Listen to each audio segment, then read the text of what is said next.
आत्मा पावनात्मा अंतर्यामी प्रभु आत्मा पावनात्मा अंतर्यामी प्रभु स्वर्ग खोल कर तू उतर आ हम पर तू आ जा नया बना दे शुद्ध कर दे शक्ति प्रदान कर दे नया बना दे शुद्ध कर दे शक्ति प्रदान कर दे।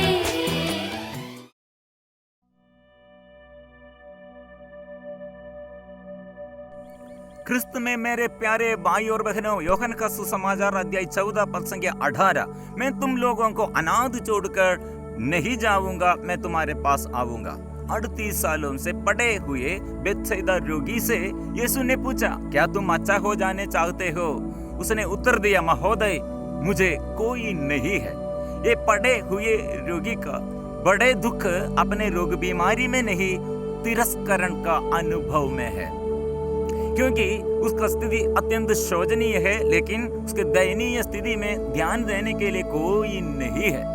अभी हम संसार में ये सारे इंसान, कई लोग ऐसे दुख झेल रहे हैं। यीशु यह जानकर वो बहुत समय से ऐसे पड़े हुए हैं, इसलिए उसके पास उसे ढूंढते ढूंढते उसे मिलने के लिए आया है। इसलिए यीशु पूछा, लेकिन वो नकारात्मक शक्ति वो प्रकट हुआ है। इसलिए यीशु का सवाल के अनुसार वो जवाब नहीं दिया, मगर यीशु से अच्छा किया, वो फिर चलने शुरू किया। बाद में मंदिर में मिलने पर ईसा ने उसे कहा, देखो तुम चंगे हो गए हो, फिर पाप मत करो, कहीं ऐसा ना हो कि तुम पर और भी भारी संकट आ पड़े। पहले ईसा ने पाप के विषय में कुछ नहीं कहे दे, केवल इतना किया, उनका नकारात्मक शब्द को हराया। निकम्मा जीवन को प्रोत्साहन देते देते नीचे से उसे ऊपर उड़ाया और उसका अनाथ और प्रभु ने दूर कर दिया और उसका रिश्तेदार बन गया। उसके जीवन में मूल्य आया, उसको ताकत मिला और आगे चलने शुरू किया। मुसीबत और मुश्किलताओं में प्रभु मजबूती कर दिया। लेकिन पाप खतरनाक है, वह पाप की स्थिति में दे, वह पापी को प्रभु प्यार किया है। पाप करने के नाते ये संसार हमें तिरस्कार करते हैं, वही पापी को प्रभु प्यार और क्षमा देते हुए स्वीकृति करते हैं। इसलिए पाप के आनंद जो चाहते हैं, दूसरा प्रतिफल भारी संकट और उसके जीवन में वह अनाथ करते हैं। इसलिए पाप अनाथ करते हैं। दूसरा नमूना, एक राही को नुकसान किया, वह डाकुओं के हाथों पड़ गया, उन्होंने उसे लूट लिया, घायल किया और अथमरा छोड़कर चले गया है। एक याजक और इसके बाद एक लेवी उसी राह से उसे देखकर खतरा कर चला गया है। यह अनाथ संसार पाप द्वारा और अधर्मी पापी द्वारा और संसार के स्वार्थता द्वारा। तीसरा उदाहरण, यह दूसरा कोई नहीं है, हमारे अंधकरण हमारे विरुद्ध है।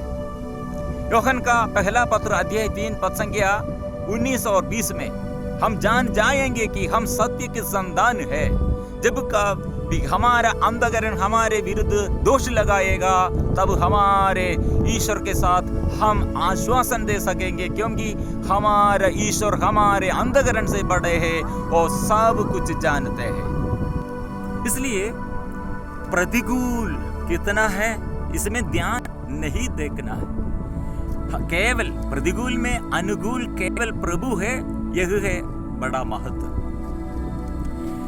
यूहन्ना का सुसमाचार 14:16, मैं पिता से प्रार्थना करूंगा और वह तुम्हें एक सहायक प्रदान करेगा जो सदा तुम्हारे साथ रहेगा। इसलिए हमारे जीवन में सदा साथ प्रभु हमारे सदा साथ है और सहारा है। यह दृढ़ विश्वास में हमारा जीवन को हम निश्चित करते हैं। कभी कभी हमको संदेह आते हैं, हम विचलित हो जाते हैं, मत्ती का सुसमाचार अध्याय 9 पद संख्या 15। जब तक दुल्हा साथ है क्या बाराती शोक बना सकते, किंतु वह दिन आएगा दुल्हा उनसे बिछुड़ा जाएगा, उन दिनों वे उपवास करोगे। प्रिय मित्रों, इसलिए हम मन से आग्रह करना, प्रभु ये अंतर्यामी प्रभु उसके साथ वे उपस्थिति में हम रहने के लिए आत्मा का अभिषेक हमको चाहिए। और मत्ती का सुसमाचार 26 अध्याय 31 ईसा ने कहा, इसी रात को तुम सब मेरे कारण विचलित हो जाओगे, क्योंकि लिखा है मैं चरवाहे को मारूंगा, झुंड के बेड़े तितर बितर हो जाएंगे। क्योंकि शत्रु शैतान क्या करते हैं, हमें तितर बितर करते हैं, लेकिन आत्मा क्या करते हैं, आत्मा हमारा जीवन में क्रियाशील है तो हमें एकत्र करते हैं। और इसलिए सारे इंसान याद रखना है, हमको सामना करना पड़ेगा।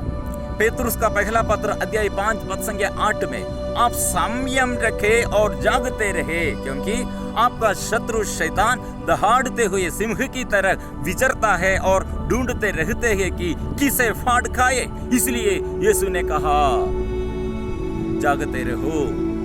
ये अनाथ प्रभु दूर करने के लिए पवित्र आत्मा का अभिषेक चाहिए। यूहन्ना का सुसमाचार 14:26 में, परंतु वह सहायक, वह पवित्र आत्मा जिसे पिता मेरे नाम पर भेजेगा, तुम्हें सब कुछ समझा देगा, मैंने तुम्हें जो कुछ बताया वह उसका स्मरण दिलाएगा। इसलिए ये पाप हमें तिरस्कार करते हैं और अनाथ करते हैं। ये संसार, स्वार्थतापन, पापी पीढ़ी हमें अनाथ करते हैं, शत्रु शैतान हमें तितर बितर करते हैं। और जो बात हमारे विरुद्ध है, संसार भर ऐसे उड़ खड़े हैं हमारे विरुद्ध, हर चीज में ऐसे हमको रुकावट डालते हैं।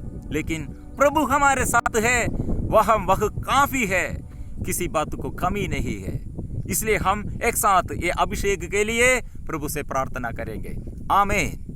हे आत्मा, हे आत्मा, हे आत्मा, पवित्र आत्मा, मैं दुर्बल हूँ, बल देना आत्मा, मैं पापी हूँ, क्षमा देना आत्मा, मैं प्यासा हूँ, जल देना आत्मा, मैं भूखा हूँ, वचन देना आत्मा।